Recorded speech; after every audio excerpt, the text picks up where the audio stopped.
Mr. Jawed Ashraf. Mr. Ashraf is a rare breed of Indian Foreign Services officer who's also an MBA from the prestigious Indian Institute of Management, Ahmedabad. Indian community in Singapore is a big fan of his oratory skills and shows, and if I may call his speaking engagements that run full house. Thank you so much for talking to us, sir, today. You've been in Singapore for last couple of months, 9 or 10 from months. other outstanding professional institutions in India, here as an extraordinary resource for both Singapore and India in advancing our relationship and cooperation across a very vast range of areas. How would you describe your last 9 months in the office?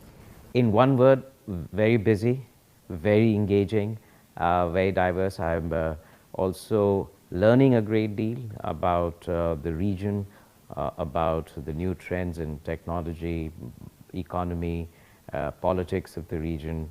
This is a great place in terms of its intellectual standards, its scholarship about the region, East Asia, Southeast Asia, which is obviously at the center of global attention and it's changing rapidly. This is also the hub of global economy, finance and trade. For me, it's a very enriching experience, both personally and as also in terms of the different ways in which we can realize relationship. What I found here is there is a really high level of desire and interest in India being more engaged in this region, in particular with Singapore. They see great potential there, the political relations, the level of goodwill, all of that is at the highest level. The big event that the Indian High Commission is planning soon, I'm talking about the Pravasi Bharatiya Divas. Can you confirm? We are celebrating 25 years of India-ASEAN partnership, which will culminate in a commemorative summit in Delhi in January. But ahead of that, we want to host an India-ASEAN Pravasi Bharatiya Divas. This is a regional Pravasi Bharatiya Divas focused on the Indian diaspora in the ASEAN region. This is going to take place in Singapore on 6th and 7th January 2018 at Marina Bay Sands Convention Center. The choice of Singapore was obvious. For one, as I've said, it is at the heart of ASEAN. It has been, in some sense, our gateway to the East, our springboard to greater engagement with ASEAN. It has an extraordinary Indian diaspora. So it reflects both the centrality of Singapore in our engagement with ASEAN and the emergence of a really vibrant, talented community of Indians living in Singapore. So we're looking forward to the Pravasi Bharatiya Divas. This is also going to highlight both the ancient relationship, ancient human bonds, let me put it this way, between India and ASEAN, which is evident on the streets and the monuments and the culture and the food and the festivals across this region. But even more to say that how diaspora will be an important part of a new journey between India and ASEAN in the 21st century. And I think it won't be wrong to say that a big part of it has been played by the leadership, the way the Prime Minister has positioned us. You have worked very closely with him.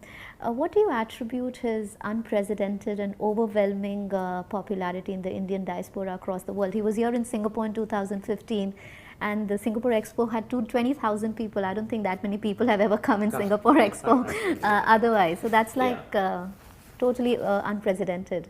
Very simple. He represents hope and confidence and belief that good governance, good economics and good politics will drive India's growth and prosperity and its positive and constructive role in the world. I think the diaspora anywhere in the world, no matter where they live, how many time zones away from India, they have an interest, they have a stake, they have an emotional connect with India. So in him, they see, as people in India do, a great hope for India's progress. And therefore there is definitely that connect that comes with it. That's one side of it. The other is that he himself has connected wonderfully well with the Indian community abroad.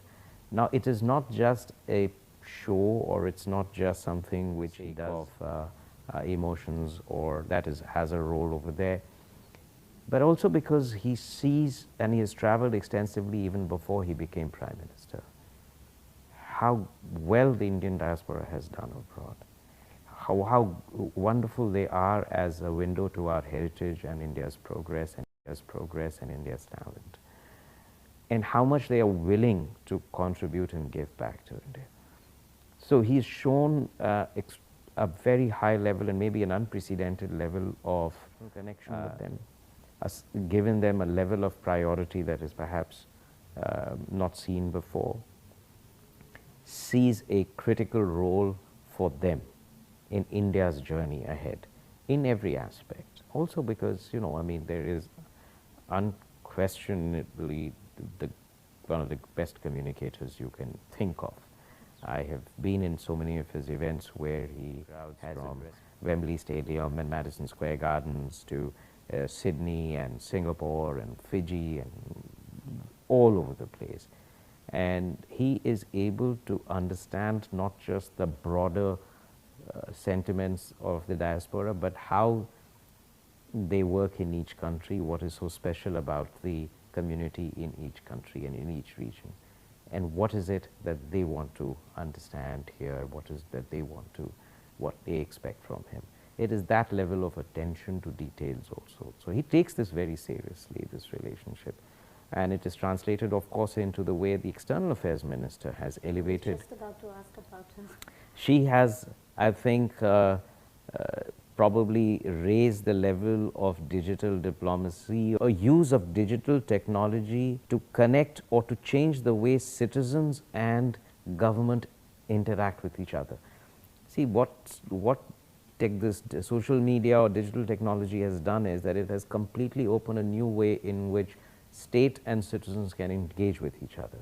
Every individual can have access potentially to the leadership, and every leadership can, no matter where they are, the leader can access every individual. Now, this is something which is changed completely, because no matter where you are in the world, you feel you can reach out to your External Affairs Minister, yes, and that's such a huge thing. help is only 140 characters away.